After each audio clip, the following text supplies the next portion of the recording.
garagalchuu fi waan gaggaragalchan kanallee hin jaaladhu. Garuu ka gaggaragaluu qabu gaduma garagaluu qaba. Maaliif yoo jettanii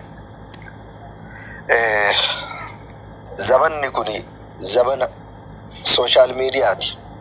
Social media ammoo teknoolojii addunyaa waliin ittiin fayyadamtuuf namni ittiin jijjiiramuuf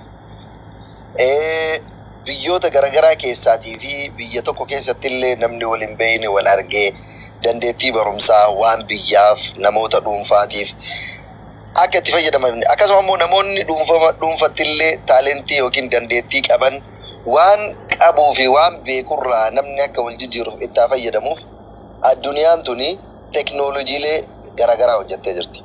Eenyu fi hojjetan hawaasa addunyaatiif hojjeta. Namni akka addunyaatti teknoolojii itti fayyadamuu wallaaluu fi teknoolojiin kun wama arrabaa fi wama jibbinsaaf qofa dalagame itti fakkaatu sadarkaa tokkoffaa irratti akka Oromootti jiran itti fakkaatu.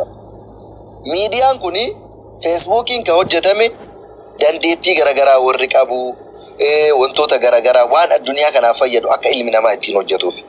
Oromoo bira garuu arrabsoof waan hojjetame itti fakkaata. Ittumaa wal arrabsa. TikTokii viidiyoo gabaabaa daqiiqaa 2-3 namni hojjetee waan dandeettii qabu ummata addunyaatti akka gadi baafatuuf. Waan dandeettii itti qabu akka biyyaatittis yoo ta'e biyyatti dhalatee guddatisan keessa akka gadi baafatuuf addunyaan daladha. Oromoon garuu arrabsoo fi jibbiinsa qofaaf akka waan miidiyaan hojjetameetitti ganamaa galgala hojiin Oromoo irratti wal arrabsoo fi irratti wal xiqqeessuu qofa jechuudha. Sun sanaan ta'e osoo jiru abbaan fedhee waan fedhe wal godhuu hin danda'a. Waan fedhe waliin jedhuu danda'a. Waan rakkoo qabu miti kan namoota dhuunfaa. Garuu sadarkaa amantii bira gahee sadarkaa amantii sadarkaa ergama Rabbi bira gahee garuu bakka namni itti dhugaa walitti himuu qabuu fi bakka namni itti irra waliin dabarre bira geennee jirra. Wanti godduun ilmoo namaa waan hin fakkaanne sanyii Oromootu waan qabdu hin fakkaanne tun maqaa Oromootii fi maqaa irreechaatti akkam irreecha na jalaa keektanii jettee xumwettee yoo nabiyyi Rabbii kabajamaan rubuutamoo nama jibbisiisa. Fokkuu ilmoo namaatu hin fakkaatu laaltun waan bara 77 bara hiyyummaa san keessa dhalattee fakkaatti wanti godduun tun. Oromoo mayyuu ta'ee bara Oromoo waa beekumsa qabuu fi Oromoo namummaa qabdu wanti malkii qabdu tochee waan tochee waan godduu akkanaa tan dalachaadha. Kanaaf ijoolleen Habashaa har'a qabatanii ergama Rabbii arrabsee gurbaan kun Oromoo dheeraa turan. Wanti fokkuun akkanaa tun osoo maqama Oromoo kana dhaatuun isituu garaa nama nyaatan. Wanti mujaleen hiyyattiin akkanaa tun osoo maqaa Oromootu dhaatuu baattee namatti tola. Akki waa arrabsuu fi nama dhuunfa ana arrabsuuf hin madaaltu. Godduun tun nabiyyi Rabbiitii miti. Godduun tun nabiyyi Rabbii kabajamaa miti. Nama akka kiyyaatu arrabsuuf hin madaaltu. Sababni illee namni likkii beekumsa ofiitii fi uf laalee takkaa ol garagalte mastaawotii keessa of argee beekaa wanti kun. Mee ol garagalchaa laalaa yeroo tokko ol garagalchaa maganaa seeraan fuula siituu laalaa. Waan sanyii Oromoo keessaa sanyii Abaarsaa keessaa waan dhalatte fakkaatti sanyii Rabbi lafa kanarraa haa dhuguugan jedhamu keessaa qacaacaa bittaashaa jechaadha.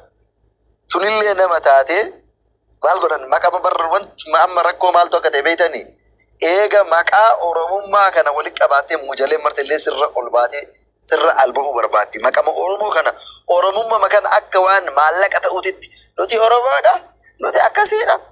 Kun waalii ta'e kun baargamaa dhufe kun baargamanaa dhufe. Maqaa Oromoo kana bakka wanta guddaa wayii gootee tanumaaf akka waan nama caaltuuti jechaadha. Bakka kana ammoo dhugaa jirutti mun dirqama namni. Bakka kanatti dhugaa jiru itti himuun dirqama. Nuti akka Oromootitti amantii nama kamiitiifuu kabajaa qabna. Aadaa nama kamiitiifuu kabajaa qabna. Aadaa nama kamiitiifillee kabajaa qabna. Amantii nama kamiitiifillee kabajaa qabna. Garuu Islaamni akka Islaamaatitti bakka isaa ilaallatuu fi waan isa ilaallatu qofa. Irreecha dhaqoo jette wanti nabiyyi Rabbii si arrabsiisu hin jiru. Namni Islaamaa tokko gadi ba'ee irreechi nu akka Muslimaatitti nun ilaallatu yoo jedhe wanti arrabsoo gahee hin jiru. Ati dhaquudha malee namaan maan dhaqne jettee nama arrabsoo mirga guutuu hin qabdu. Si galee hin dhaquu ana nan ilaallatu. An akka nama Islaamaa tokkotti nan ilaallatu namni yoo jedhe wanti isa galchu hin jiru. Arrabsoo wanti gahee hin jiru. Si galee wanti nama arrabsu wanti nabiyyi rabbii arrabsu wanti gahee tokkollee hin jiru. Ati dhayitee waan barbaadde godhu mirga kan keeti. Namni tokko garuu namni waa'ee amantii nama barsiisu namni waa'ee amantii dubbatu tokko aslan doofummaa kana keessaa baha namni kenna. Wallaalummaa kana keessaa baha. Waan an ta'e namni dirqama na waliin ta'uu qaba. Waan an godhe namni na waliin godhuu qaba. Yoo hin goone ammoo darbee afaan kiyya bana wanti jedhamu kun dhaabatuudha qaba. Sii taanaan ati dhaqi. Sii ta'uu baannaan haafi. Namni biraa garuu maa dhaquu dhabeef maa hafuu qabeef amantii namaa keessa seenanii waan argan borcuun wanti fokkuun akkanaa tun. Fokkuun akkana anamma nama akkanaa kana waliin oromummaa himatu irra osoo oromoo ta'uu baadhe jedha. Galteetti akkanaa tana waliin oromoo ta'uun. Waan qarqarroo gudduu bifa namaan qabne hiyyeetti tana waliin daalatti bifa hin qabne namummaa hin qabne beekumsa hin qabne qorqondaa maqaa oromoo jala dhokattee nama arrabsaa ooltu. Qorqondaa maqaa oromoo jala dhokattee jibbiinsa facaasaa ooltu. Fokkuu akkana kana waliin oromoo jedhamurra osoo tana waliin oromoo ta'uu baadhee jedha. Sababni illee laal waan godduutan beekumsa hin qabdu osoo beekumsa qabaatee nabiyyi rabbiiti miti nama beekamaa oromoon jaalatu ituun hin arrabsu. Malkii hin qabdu fokkuu irra isiitii fi keessa isiitii fi duuba isiillee rabbi fokkisee jechaadha.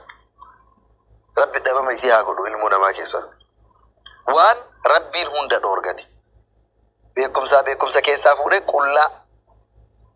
Waa barreessuun beekaa nama jechisiisu. Feesbuuka fooloo nama 13,000 qabattee feesbuuka kanarraa albaa ooluun jaalala oromummaallee argisiisu. Jaalala amantiillee agarsiisu. Jaalala biyyaallee agarsiisu. Sigalee yoo beekamuu barbaadde waan biraatiin beekamuu dandeetti. Mujaleen jechaan. Kanaaf ilmaan oromoo awwal shee namni amantii kamuu keessa jiru namni oromummaa isaa jaalatu waan akkanaa kana balaaleffatuu qaba. Maaliif yoo jettee tonqooroon akkanaa kun laal mahayyimiin waan takka beekumsa hin qabne namummaa hin qabne ilaalcha gaarii hin qabne fokkuun baakgiraawundii oromootu fokkisti. Amma kun oromoodha yoo jedhan namni saba biraa yoo arge wama oromoon hundi ilaalcha akkanaa qabu itti fakkaata. Maqaan oromoo gurguddaa oromootiif bebbeekaa oromootiif waamamuu qaba malee wanti fokkuun akkanaa tuni dhiphoo jecha laal dhiphoo ilaalcha dhiphoo tunniin maqaa oromootu osoon waliin himatu baatte namatti tolu. Sababni illee yeroon ammaa kun yeroo sooshaal miidiyaa waan ta'eef nama garagaraattu nama arga. Sabaaf sablammii garagaraattu nama arga. Namoota garagaraattu nama arga. Homa oromoon ilaalcha akkasii qabu homa namni biroollee ilaalcha dhumtuu akka namoota dhumtuu sanaa qabu itti fakkaata. Kanaaf seeratti dhiyaateera ka jedhamu yoo dhugaallee ta'e seeratti dhiyaatee murtii gahaa amantiidhaan nama wal dhabsiisuuf amantiidhaan biyya jeequuf waan namni jaalatu nabiyyi rabbii kabajama sallallahu alaihi wasallam ka 10,000 fi biliyoonaan ummanni lubbuu fi jaalii jaalatu tuquudhaan har'a osoo ummanni yeroo tokko an wallaahi warra islaamaa kana hedduu isin jaaladha hedduu isin kabaja hedduu isin galatoomfadha. Maaliif namni takka sababa namtichi sareen tuni gadi baatee amantii namaatiif nabiyyi rabbii arrabsiteef namni gadi ba'ee amantii namaatiif waa jedhan jiru. Ta'uu ka qabullee akkas. Nama yakka hojjete isuma gurra qabanii seeran dhiyeessu. Nama yakka hojjete isuma gurra isaa qabanii tarkaanfii barbaachisu irratti fudhatu. Waan mujalee akkanaa kanaaf jedhanii amantiidhaan naannoodhaan ilaalcha siyaasaatiin namni wal dhabuu hin qabu. Abbatu waan ofii facaafatee fi waan ofii dubbate saniin gatii itti kafala. Kanaaf waan barbaachisu kamuu godhamee seera jala gale jedhanii seerri biyya san illee akkuma rabbii jira beektaa akkuma jijjiiru jijjiira. Yoo warri biraatii fi gara biraatii haa jedhanii sa'a 24 keessatti nama meeqa gurra qabanii ol darban. Gaafa garuu waan islaamaa ta'uuf waan oromoo ta'u akkuma isaanitti tole. Yoo barbaadan haala amma uummanni ol ka'ee sagalee tokkoon waan falmataa jiruuf uummata kana afaan qabsiisuuf qabnee jirra seera jala olchinee jirra maali goonee irra jechuu danda'an. Sana booda immoo guyyaa fi barbaadan gabbaasan. Maaliif dhimma islaamaa ka hordofatee jala bu'ee waan godhuu qabuuf waan jedhuu qabu tarkaanfii irratti fudhatamuu qabu namni hordofatuu danda'u uummatuma. Uummanni jala deemee hordofee haga gaafa mana murtii gaheetitti murtiin gahaan irratti laatamee tarkaanfii irra fudhatanitti haga waan tokko arganiif biraa galuu hin qaban. osoo danda'amanii argatanii tana cafaquudha jechuudha. Wanti seerattu isii dhiyeessanii jiru waan muujalee tana jechaadha. Muujalee akkanaa osoo qilleensi guddaa uwwite osoo dhuftee fuutee deemteen waan akkanaa tana seerruun barbaachisu tanaaf kaballaadhaa fi dhiitichoodhaan silaa gurra isii riganii gadhiisuudha. Godduu ajaa'a. Tuntunillee Oromummaa nama barsiisuuf deemti. Karaa qamboo. Barattee bakka namni ga'u hin geettu. Dubbattee waan gaarii hin dubbattu. Hojjattee waan bu'aa qabdu hin hojjettu. Oromoodhaan matunillee laal jaldeettiin waa'ee Oromummaa nama barsiisti. Oromoo falmatuuf nabiyyi Rabbii arrabsiti. Kanaaf fuulduraafillee yeroo baay'ee dhugaan dhugaadha. Arrabsoo nabiyyi Rabbii kabajamaa irra godhamu keessaa harki caalaan akka biyya Itoophiyaatitti nama warra Oromoo ofiin jedhu kana keessa. Bara darbellee namtichi nabiyyi Rabbii kabajamaa arrabse nama Oromooti. Baranallee gurbattiin fokkuun xiraantunillee nama Oromooti. Sababni biyya sabaaf sablammeen 80 wayii jiru keessatti biyya amantiin gosa 3-4 jiru keessatti Oromoo qofa keessaa bahaa namni nabiyyi Rabbii irratti afaan banuuf annaaf hin galu. Kana annaaf hin galu. Saboonni biroo hedduutu jira. Habashaa keessa namni jira, Tigree keessa, Amaara keessa namni jira. Namni gadi ba'ee garuu nabiyyi Rabbii arrabsu hin jiru. Yeroo 2-3 arrabsoo nabiyyi irra raawwatame keessa 3 Oromoodha. Isin galee maali rakkoon Oromoo keessaa namni Oromoo keessaa bahu sadarkaa kana jibbiinsi nabiyyi Rabbiitiif qaban maalinni sadarkaa kana yeroo hunda namni kenna maqaa Oromoodhaa ta'a wanti afaaniin al ba'uuf maalinni wal kabajanii waliin jiraatuun hin danda'amu. Namni wal kabajee waliin jiraatuun hin danda'amu. Amantii walii kabajanii waliin jiraatuun hin danda'amu. Namni Islaamaa tokko irreechi haraama yoo jedhe mirga hin qabu. Quraana keessa irreechi hin jiru. Amantii Islaamaa keessa irreechi jiru aadaa Oromooti. Kana yoo jedhu abbaan barbaade dhaquu danda'a, abbaan barbaade hafuu danda'a. Dirqama cidha kiyya dhuftee naa bareechuu qabda jedhanii nabiyyi Rabbii arrabsuun dirqamaa miti. Haraama jenne jechuun bar Islaama ta'e namni dhaqu jiru jechuun munaafiqa hedduu jira Islaama keessa. Harakeen haraama osoo jedhan ka dhugu Islaama keessa hedduutu jira. Inni sun dhufee waliin lafa tumuu danda'a. Irreechi haraama osoo jettu kadhaitu kumaatamaan jira namni Islaamaa. Dirqama cidha ofii bareechifatuuf nama arrabsuuf amantii nama arrabsuun dirqamaa miti. Haraama jedhee ka'iin warri waa Qur'aana beeku, warri amantii beeku dirqama isaaniiti waan beekan san namaan gahuun, ummataan gahuun, ummata barsiisuun dirqama amantii Islaamaatti hojjetu. Sana booda abbaan fedhe dhufuu danda'a, abbaan fedhe hafuu danda'a. Waggaa eeggaatiin sababa irreechaa kanaan arrabsoon amantii Islaamaa irra godhamu dhaabatuu qaba. Hir'ina ofii kan namaa godhuun gaarii miti. Namni dhufu hin jiru jedhanii yoo shakkan gurmeeffatanii baay'atanii dhaquudha. Si galee namni nu dhufu hin jiru namni Islaamaa yoo hafe nu jalaa hir'atuu danda'a yoo jedhan wal gurmeessanii dhaquudha malee Islaama irratti arrabsoo geggeessuun nabiyyi Rabbii arrabsuun dirqamaa miti. Irreechi nu haa jiraatu yoo jedhe warri irreecha amantii waaqeffataa ta'e dhaqu amantiilee biroo keessaallee warri qarqaaruu barbaadan warri aadaadha jedhu dhaqu.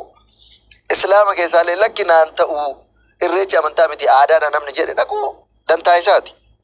Garuu maaliif namni Islaamaa wal barsiisaa? Maaliif irreechi Islaamaaf hin ayyamu jettanii maa barsiisa yoo jette mataan dhaabatuu danda'a abbaan barbaade. Sheekolee qofaa miti qeerroolleen kana booda barsiisuu itti fufna. Dargaggeessillee kana booda barsiisuu itti fufna. Kottollaan wanti qamaacaan akkanaatuni qubee isiin ittiin barreessitee ittiin nama nabiyyi Rabbii arrabsisan qubee Islaamni boceedha warra akka Bakrii Saaphanoofaa. Uffanni inni godhatee Oromoo ittiin fakkeessee sabboona of fakkeessee deemu kun alaabaa Oromoo keessaallee Oromoon Islaamaa boceedha. Siigalee qarcabbaa. Beekumsa malee dhufanii miidiyaa gubbaa alba'uun beekumsa nama hin fakkeessu. Siigalee osoo Oromummaa jaalatee aarsaa Oromoonni Islaamaa kafalan qabsoo Oromoo keessatti bu'aa bayii uummanni Islaamaa itti kafale osoo beekee hagana ofirratti hin alba'uu ture ilaali.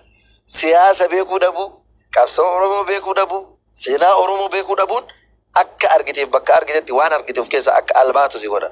Donqooroo jecha ilaali.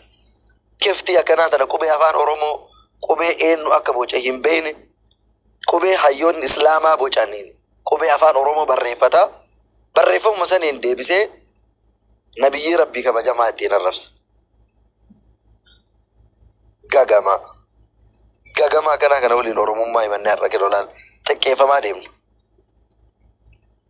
Qubee Shee Bakrii Saaphoo Lofaatii bocaniin barreeffama barreessaa nabiyyi rabbii ittiin arrabsa. Donqooroo osoo jara kanaa malee ati har'a horii dalaal mar'ataa deemta. Baratteetu qubee barreessuu iyyuu beekte akka namaatti ka yaaduu hin dandeenye osoo hayyoonni islaamni baha oromiyaa kun qubee tana sii bocuu baate namni baratteetu akka horiititti mar'ataa deemtu kun osoo hin baratiniiti bar horii taatee deemta. Uffattee nama qixxooftee akka deemtu kasi godhe warra nabi Muhammaditti amanu san akka ati qubee tana barattee barsiistu kasi godhe jaruma islaamaa kanatu laal warruma islaama ati jibbitu kan warruma nabiyyi rabbi ati jibbitu kanatu akka ati qubee afaan oromoo tana boccee barreessitee afaan oromootiin qubee barreeffama poostii afaan oromootiin nabiyyi rabbi arrabse gubbaan kun qubee masanu namni sii boce osoo beekte islaama kana sii galee doofummaa fi dunqurinnaa silaa yoona haa huu laa liu maa miu jedha amaara waliin haa huu laa kayaa deemtaa ture. Gimaataame akkanaa kana waliin oromoo taane yeroo hunda ofis arrabsamaa nabiyyi kennallee arrabsisiisu. Isinii galee waan dhumtuu akkanaa tana waliin jechaadha. Uummanni kun maal akka ta'e hin beeku ani. Jibbiinsa namni amantii tokko jibbuu danda'a. Jibbiinsa dhuunfaa qabaachuu dandeetta. Jibbiinsa qabdu san keessa keetti gubataa jiraadhu. Oliin baafatteetiin uummata illee hin faalin waan keessa jiru kan kee jiru hundallee gadi baatee hin haqqisa.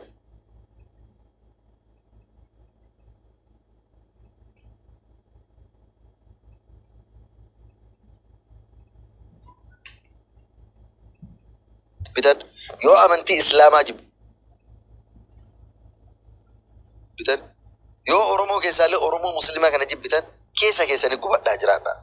Oli baafattanii hin lallabinaa yoo jedhu fakkaattiin gurbattii gogduu laal hiyyatti baraa keessaa dhufte fakkaatu tun wanti akka fakkii gurbattii tanaa jibbiinsa qabdan ol baafattanii hin lallabinaa. Sababni illee jibbiinsi isin qabdan sun uummata nagaa hedduu walitti buusuu danda'a.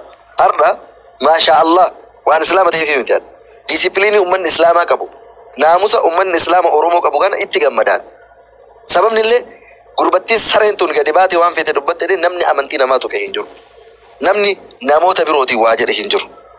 Sigalee namni gadi bahee kan nama biraa tuqe hin jiru. Kana jechuun naamusa akkamii uummanni islaamaa akka qabu agarsiisa. Itti fufuu qabdanillee bifuma kanaan. Ka ta'uu qabullee akka kana nama waa balleesse isa qofa qabanii fannisu. Isa qofa qabanii yoo dhugama seerri biyya Itoophiyaa keessa jiraate seeratti akka dhiyaatu godhuudha.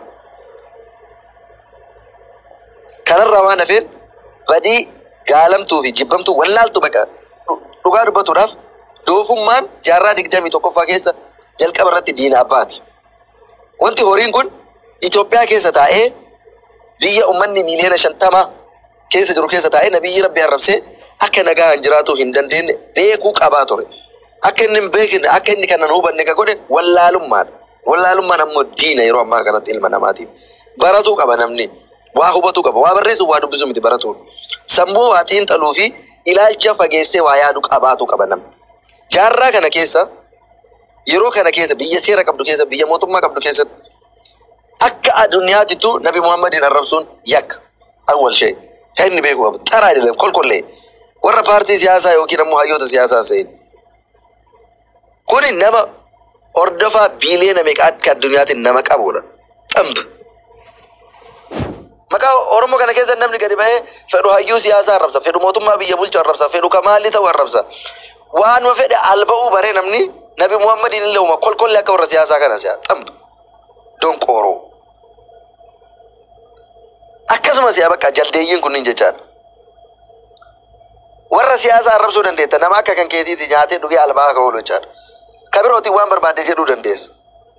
Gaafa nabiyyi rabbiitiin dhufte garuu ija ummata miliyoona meeqaatitti dhufta. Sigalee ija ummata miliyoona meeqaatitti dhufta. Kana hubatuu qabdan. Donqooroon marti eega oromummaa walitti qabaanne eega namummaa walitti qabaanne eega sabummaa walitti qabaanne wanti isin fuulduraafillee fakkaattiin gurbattii tanaa jaleen tunniin wanti hubatuu qabdan yoo jiraate isa qofaa miti namoonni ilaalcha dhumtu akkanaa qabdanillee yoo jiraatan نموني إلى الشرطم تو أكنا ولين قبل اللي وجرات فوندرافو ورّا أكم أورما ميديا رأتي ولا رفسا ولا ورّا سياساتي ورّا مالي كلامتي باچ كوني نبي ربي كبجمار كوني نبي ربي كبجمار أكيسين الرأس أجرته قاف النبي ربي تنفتي أمو صدرك وفعلا قوتي تسينت صدرك نمني لبو في الرانكو سنسينت ورّا ميديا رأتي ورّا سياسة ورّا مالي في تنقدام مالين وان بربادن الباغا ولتن قاف سرر ديما وانجر مجرى سرر ديما أمنتي نما كميكي أمنتي إسلام أكو فهمت أمنتي كريستان عليه أمنتي نما برولي أمنتي سرر ديما أكو مسياسة الباقي نجا أنجر هذا جرو نمني أمنتي لوان برباد في كيس الباسي نجا أنجر هذا وجر دوغون غوريجر تاوهين كابوكو أسبرتي وان تاوهين كابنين إني دوغان جرومو إلمان أورومو هندي nama wai siyasa jalate wa wai rajalate irradi bada ba kafa namne amanti kristana tille gadi bai wajid har kan rankabin sirri mitwante balale fadu kristana wali na baddo kafa namne amanti islamati wajid le balale fadu bakke amanti kun bakke irradi bani nama har kan rakabani mit ana man tayin an ufikiya akana ma tokkoti gadi bai amanti nama to katana narran dabatina situ balle sajada nama wana fe nammo wanti irrecha wa walna madabsisu fi wan walitti nama bosun qabu irrech haram sita ufaradu sita ubato kile senu dandes nama islama nama la ilaha illa allah jedurati irrechi haram atigaru aku dandet islam alle ta'e laki jechi sinjatan kun nan tane ga jere mirge sati rabbi tu sagafata kun nama iyisisun qabu kun nama wallabsisun qabu كوني وان نما يسيزو وان اسلام ما الله ربسيزو وان نبي ربي الله ربسيزو وان امنتي اسلام الله ربسونا ما جيسون كب بكا اسلام حرام جدا ما حرام من ما درك يچالم امنتين كمسيره متى اساك مسيره تيم بنوات اسلام کے ست امنتين هنا يم هنا يم بكا دركي انا يم انت دمنجر دركي دان كوتو نولين اول وانت دمنجر كله سقاف هم بين قاف كل لما عن قاف الرجبركم لما كل جاك أبصو أرومودي فيدا سياسة جنا وفيك يا دكيجر دبي تلين فيدا جنا قاف تكتي دكيجر أما الرتجرو أمنتي إسلام أور برسيسان قديك أبني برسيسان سيران ناقله بر بك أدوم كوركين توبة دراني بيانو فكينيا الرجبر دينغدا دبي نرتي مالك أميك أنتي كفلاني كوباين نتيام فكينيا مالف بكا كله ولا لما تناقودي أرجعوا ساعات دين ربي دعوت يروح علماء النتيجة يروح أنا ما قال ميديا كنا عالم نميك أنو برسيس أسوق أقول يو الردار كام فدي ديم بورو كبرين من نولين بو إنجر آخراتي يتو بدوان تي بدين كونوا قدرة تجرا بدي صدرك شركي تتناجي سوامو وسواربو نفسيات يلين هلاكو ورنا إلى لني دكان اللي هنا لاب سبب كلام نم الإسلام هندون نو إيجانا يممنا هندك نوجد وانتي كوركورون أكنا قد باتي إيون درك أمامتي أتلاك لما نقول نجارو الرب صوفي أمنتي إذا الرب صوفي نبي إذا الرب صوفي ما نمبتلو إنه با إنه مرجع تكنكم مرجي والكبجاني والإف كبجاني والإنجرات يو كان أمو وانت قدون هيتي فكم بفنمان كم نموجلامين أكنا تنين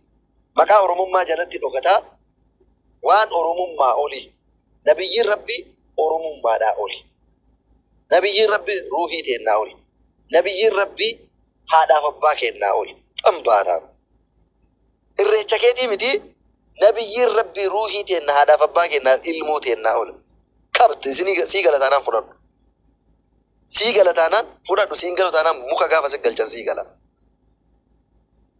مكرو مبيكالي مكراي مكرو يلا أنا تنو مبتل اللي أصوار كتيجي متى سابت الناس وانا كناكا سيغلان akka siigalu sitti ban siigalu baannan afaan siigalu sitti ban qorqorro wanti wal kadhatan takka illee hin jiru islaama irreesin eeyyamamu jennaan maannam eenyu abbaa eenyu islaama irraa afaan banuu mirgan qabu eenyullee eenyu irratti afaan banuu mirgan qabu bakka naan hayyamamu amantii kiyya naa hayyamamu dide sorry an dhaquu hin danda'u mindana mee achaachaa wanti nama iyyisiisu maaltu jira wanti waggaa eeggatanii waggaa lakaayaa dhufa